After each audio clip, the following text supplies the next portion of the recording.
On today's show, GM posts a big drop in sales, but profits soar. Hyundai and Kia will start putting solar panels on cars, and Mopar wants to sell you a crate engine with 1,000 horsepower. All that and more coming right up on Autoline Daily.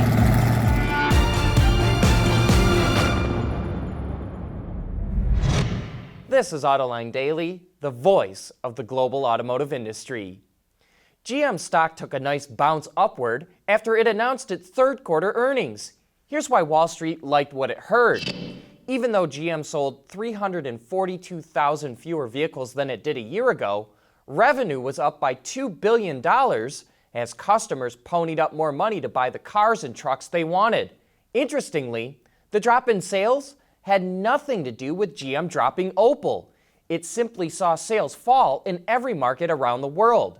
GM's operating profit was up 2%, and net profits skyrocketed by more than 2,000%.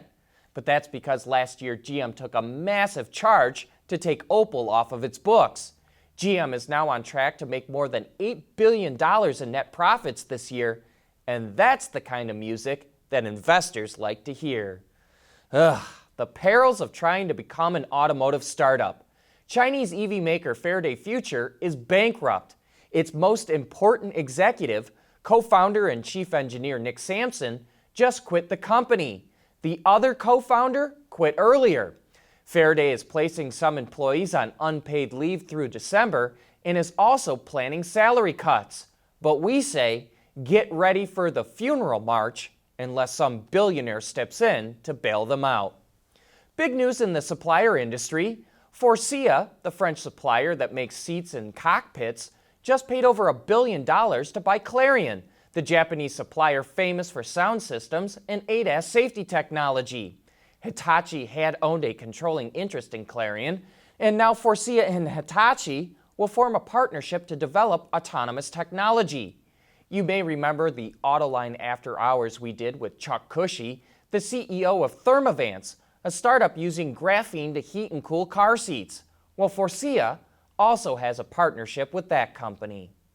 Hyundai and Kia are going to put solar panels on their cars, and that's coming up next.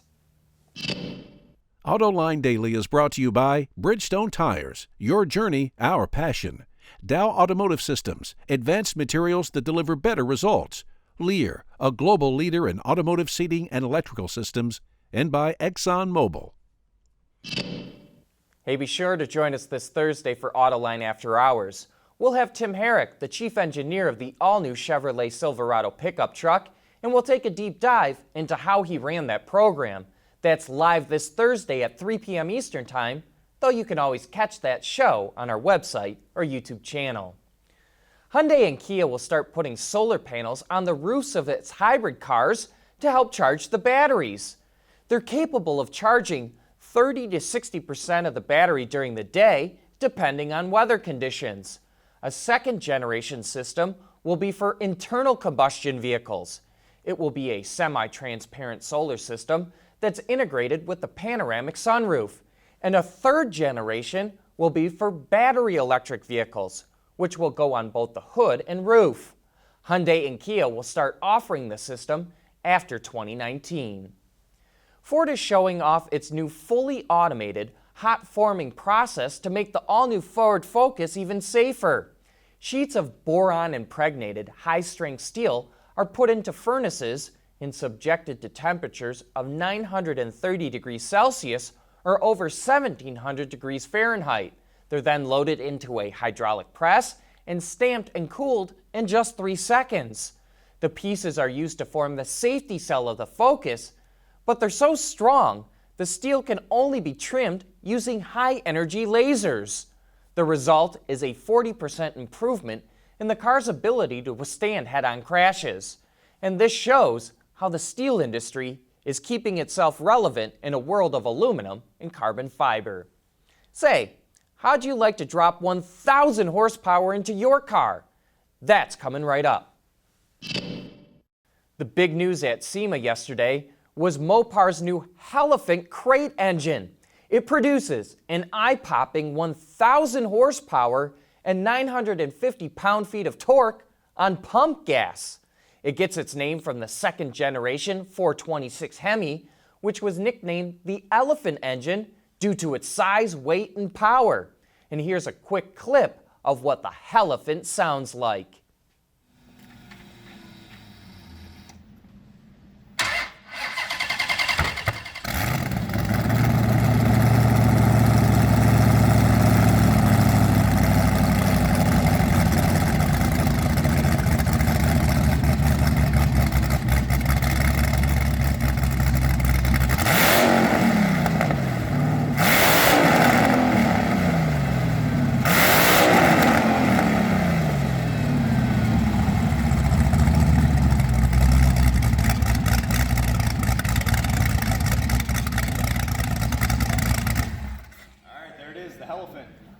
Thank you guys. Great.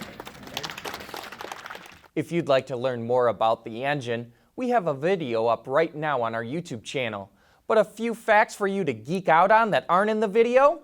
It has a 4 1/8 inch bore, 4-inch stroke, all the internal rotating assembly is forged, and they were able to save 100 pounds by using an aluminum block.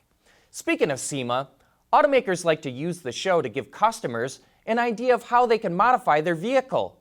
But who would have thought you could go this far with a Honda Ridgeline? Taking elements from Honda's Pioneer side-by-side, the rugged open-air vehicle features big off-road tires, skid plates, a full safety cage, and seats from a Civic Type R that were reupholstered in waterproof material. And don't worry, there's even a special cell phone holder. But that's it for today. Thanks for watching, and please join us again tomorrow.